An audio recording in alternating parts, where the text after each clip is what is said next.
Do you know every English sentence is made of just 8 basic elements? Hello everyone, welcome to Learning How. I am Sunny sir and today we will learn one of the most important topic of English grammar, parts of speech. Part মানে হৈছে অংশ আৰু speech মানে হৈছে এটা অৰ্থপূৰ্ণ বাক্য বা বক্তব্য। গতিকে parts of speech মানে হৈছে বাক্যৰ বিভিন্ন অংশ। ফৰ এক্সাম্পল, যদি আমি লিখোঁ ৰহন প্লেজ ক্ৰিকেট ডেইলি, আমি এটা সম্পূৰ্ণ বাক্য লৈছোঁ আৰু এই বাক্যত কেইবাটাও অংশ আছে। ৰহন এটা অংশ, প্লে এটা অংশ, ক্ৰিকেট এটা অংশ আৰু ডেইলি এটা অংশ। যদি আমি সহজ ভাষাত কওঁ যে পাৰ্টছ অফ স্পীচ মানে হৈছে এটা সম্পূৰ্ণ বাক্যৰ প্ৰতিটো শব্দ বা ৱাৰ্ড। যেতিয়া প্ৰশ্ন হ'ল যে ইংৰাজীত কিমান প্ৰকাৰৰ পাৰ্টছ অফ স্পীচ আছে, উত্তৰ হ'ব 8। অৰ্থাৎ ইংৰাজীত 8 প্ৰকাৰৰ পাৰ্টছ অফ স্পীচ আছে, যেনে noun, pronoun, verb, adjective, adverb, preposition, conjunction and interjection. At first, we'll discuss noun in details. ইয়াক অসমীয়াত কোৱা হয় বিশেষ্য। সাধাৰণতে নাম বুজোৱা পদকে নাউন বোলা হয়। এতিয়া নাম বুজোৱা পদ মানে কি? অৰ্থাৎ ব্যক্তি, বস্তু, প্ৰাণী, যিকোনো স্থান, প্ৰাকৃতিক সম্পদ, যিমান প্ৰাকৃতিক বস্তুবোৰ আছে, গছ গছনি, নদী, পাহাৰ, সাগৰ ইত্যাদি, মানুহৰ গুণ, অনুভূতি ইত্যাদি, এইবোৰক কি বুলি কোৱা হয়? নাউন বুলি কোৱা হয়। যেনে ৰাহুল, ৰাহুল এজন মানুহৰ নাম, গতিকে ৰাহুল কি হ'ব? নাউন। টাইগাৰ, টাইগাৰ কি? এবিধ জন্তুৰ নাম, অৰ্থাৎ টাইগাৰ হ'ব নাউন। টেবল, টেবুল কি? যিকোনো এটা বস্তুৰ নাম, আচবাব পাত্ৰ, গতিকে টেবুল কি হ'ব? এটা নাউন। বিজনী, বিজনী কি? এখন ঠাইৰ নাম, গতিকে বিজনী কি হ'ব? নাউন। অনেষ্টি, অনেষ্টি মানে হৈছে সততা, এইটো এটা গুণ, গতিকে এইটো হ'ব নাউন। জয়, জয় মানে হৈছে আনন্দ, উল্লাস। জয় নাউন কিয় হ'ব? কাৰণ আনন্দ, উল্লাস ইত্যাদিবোৰ হৈছে আমাৰ অনুভূতি, গতিকে অনুভূতিবোৰ সদায় কি হয়?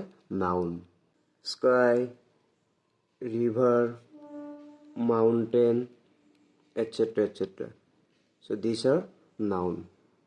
আমি এতিয়া দুই এটা বাক্যৰ সহায়ত নাউনৰ কনচেপ্ট ক্লিয়াৰ কৰিম। ফৰ এক্সাম্পল, যদি আমি এটা বাক্য লওঁ, শ্বি লাভছ চকলেটছ। চ' ইয়াত নাউন কি হ'ব? শ্বি লাভছ চকলেটছ। যিহেতু চকলেট এটা বস্তু, গতিকে চকলেট কি হ'ব ইয়াত? Noun. One more example, Rahul gave me a pen. ৰাহুলে মোক এটা কলম দিছিল। চ' ইয়াত নাউন কি হ'ব? ৰাহুল মানুহৰ নাম, ৰাহুল হ'ব নাউন, আৰু কি হ'ব? পেন বস্তুৰ নাম, কলম, গতিকে কলম হ'ব নাউন। চ' এটা বাক্যত নাউন কেইটা আছে? ইয়াত দুটা নাউন আছে, অৰ্থাৎ বাক্য এটাত এটাতকৈ বেছি নাউন থাকিব পাৰে। বাক্য এটা কিদৰে গঠন কৰিব লাগে আমি নেক্সট ভিডিঅ'বিলাকত শিকি থাকিম। One more example, Dispur is the capital of Assam. ইয়াত নাউন কি হ'ব? At first Dispur, it's a name of a place. যিহেতু ঠাইৰ নাম, গতিকে দিছপুৰ কি হ'ব? নাউন হ'ব। আছাম অসম, অসম এখন ৰাজ্যৰ নাম, গতিকে অসম কি হ'ব? নাউন হ'ব। ইয়াৰ উপৰি ইয়াত আৰু এটা ৱৰ্ড আছে কেপিটেল। ইয়াত কেপিটেল শব্দটো নাউন হ'ব। কিয়? কাৰণ কেপিটেল শব্দটোৱে এখন বিশেষ ঠাইৰ নাম বুজাইছে, গতিকে এই বাক্যটোত নাউন হ'ব কেইটা? তিনিটা, Dispur, capital and Assam. Now will discuss the types of noun. So' at first proper noun. So' proper noun কি হয়? যে কোনো বিশেষ ব্যক্তি, বিশেষ ঠাই, বিশেষ কিছু বস্তু আদি সদায় কি হয়? প্ৰপাৰ নাউন হয়। It always starts with capital letter. For example, if I write Ram, so Ram is a special name, so it will be proper noun. Say Guwahati, Guwahati এখন বিশেষ ঠাই অসমৰ, গতিকে গুৱাহাটী কি হ'ব? Proper noun. Monday, so' days of A week, এইটো কি হ'ব? Proper noun. সে ব্ৰহ্মপুত্ৰ অসমৰ প্ৰধান নদী, এটা বিশেষ নাম, গতিকে এইটো কি হ'ব? Proper noun. যিমান হোলী বুক আছে, say Quran, Bible, Bhagavad Gita, sun, moon, these are will be proper noun. So' নাউনৰ দ্বিতীয় ভাগটো হৈছে কমন নাউন। কমন নাউন কি হয়? যে মানুহ, ঠাই, কিছুমান বস্তুৰ যিবোৰ সাধাৰণ নাম আছে, এই সাধাৰণ নামবোৰক কোৱা হয় কমন নাউন। যেনে boy, city, river, book, PAN.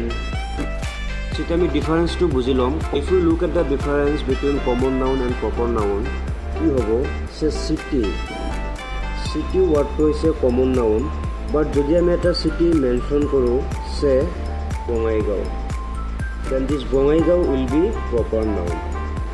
সে ৰিভাৰ হৈছে এটা কমন নাউন। যদি আমি এটা ৰিভাৰৰ নাম ইয়াত লিখোঁ Brahmaputra, then this Brahmaputra will be proper noun. Say holy book, ধৰ্মীয় গ্ৰন্থ যিবোৰ আছে, যদি আমি হোলী বুক লিখোঁ, এই ৱাৰ্ডটো হ'ব কমন নাউন। বাট যদি আমি মেনশ্যন কৰোঁ সে কোৰাণ আৰু ভাগৱত গীতা, যেতিয়াই আমি কোৰাণ, ভাগৱত গীতাৰ নামবোৰ মেনশ্যন কৰিম, তেতিয়াই এইটো হৈ যাব প্ৰপাৰ নাউন। ত' কমন নাউনত হ'ব জেনেৰেল নেম।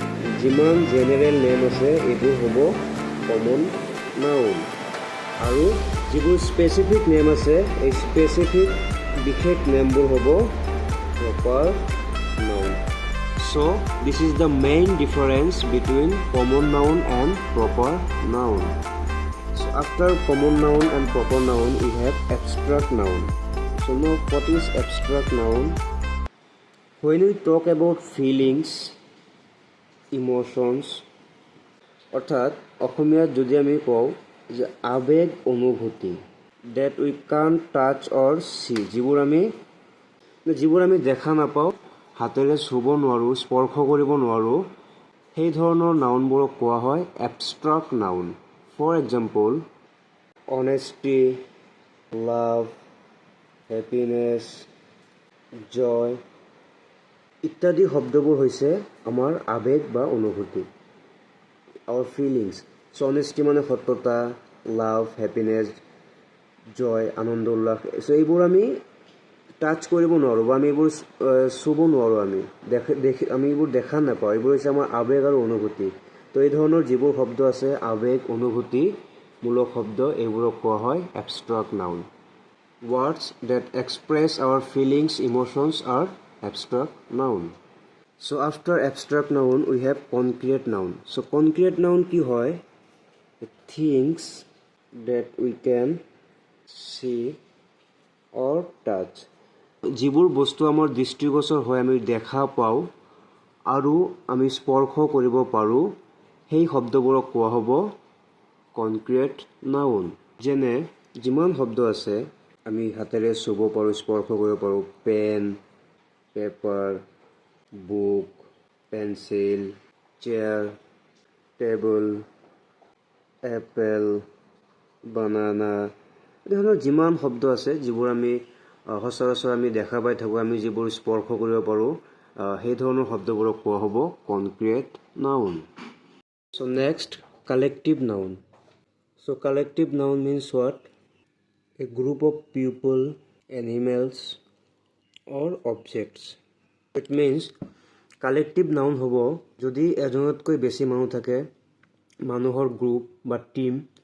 ঠিক একেদৰে কোনো জীৱ জন্তুৰ দল, আমি তাক কালেক্টিভ নাউন বুলি কওঁ। যেনে মানুহৰ ক্ষেত্ৰত যদি আমি লিখোঁ এ টিম অফ প্লেয়াৰৰ এটা টীম, চ' সেই টীমত এজন প্লেয়াৰ নহয়, এজনতকৈ বেছি প্লেয়াৰ আছে, গতিকে এই টীমটোক আমি ক'ম collective noun. So' here team is collective noun. So' class of students, ইয়াত ক্লাছ শব্দটোৱে কি বুজাব? কালেক্টিভ নাউন বুজাব, অৰ্থাৎ এজনতকৈ বেছি ষ্টুডেণ্ট আছে। ঠিক একেদৰে জীৱ জন্তুৰ ক্ষেত্ৰত ফৰ এনিমেলছ আমি লিখোঁ এ হাৰ্ড অফ কাউজ। হাৰ্ড শব্দটোৱে বুজাইছে কালেক্টিভ নাউন। এই হাৰ্ড শব্দটোৱে কি বুজাইছে?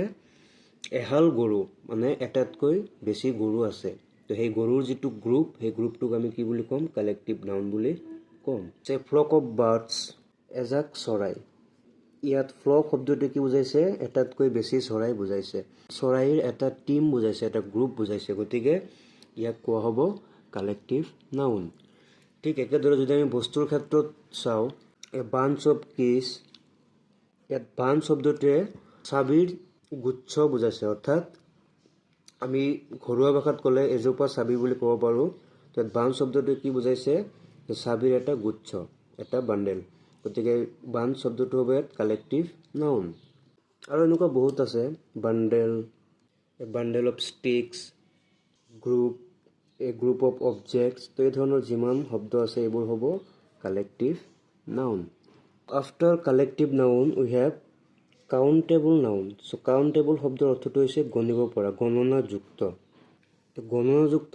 নাউন কি হ'ব পাৰে যেনেকুৱা যিমান বস্তু আছে আমি যিবোৰ গণনা কৰিব পাৰোঁ যেনেকুৱা এ বুক এখন কিতাপ টু পেঞ্চিল দুডাল পেঞ্চিল এন এপেল এই ধৰণৰ যিমান নাউন আছে যিবোৰ আমি গণনা কৰিব পাৰোঁ এই নাউনবোৰক কোৱা হয় কাউণ্টেবল নাউন নেক্সট হৈছে আনকাউণ্টেবল নাউন এনেকুৱা যিবোৰ বস্তু আমি গণনা কৰিব নোৱাৰোঁ সেইবোৰক কোৱা হয় আনকাউণ্টেবল নাউন যেনে ৱাটাৰ মই ইয়াৰ এই দুটা ডেফিনেশ্যন লিখা নাই কাৰণ শব্দৰ ভিতৰতে ডেফিনেশ্যন সোমাই আছে কাউণ্টেবল অৰ্থাৎ গণনাযুক্ত আৰু আনকাউণ্টেবল মানে গণনা কৰিব নোৱাৰি মিল্ক চ' গণনা কৰিব নোৱাৰি মানে কি আমি ইণ্ডিভিজুৱেলি মানে এটা এটাকৈ এইবোৰ গণনা কৰিব নোৱাৰি যেনে ৱাটাৰ এগিলাচ পানী milk 1 litre of milk rice আমি এইবোৰ কি কৰিব নোৱাৰি হয় আমি গণনা কৰিব পাৰি যেনেকৈ 1 লিটাৰ ৱাটাৰ 2 কেজি ৰাইচ কিন্তু আমি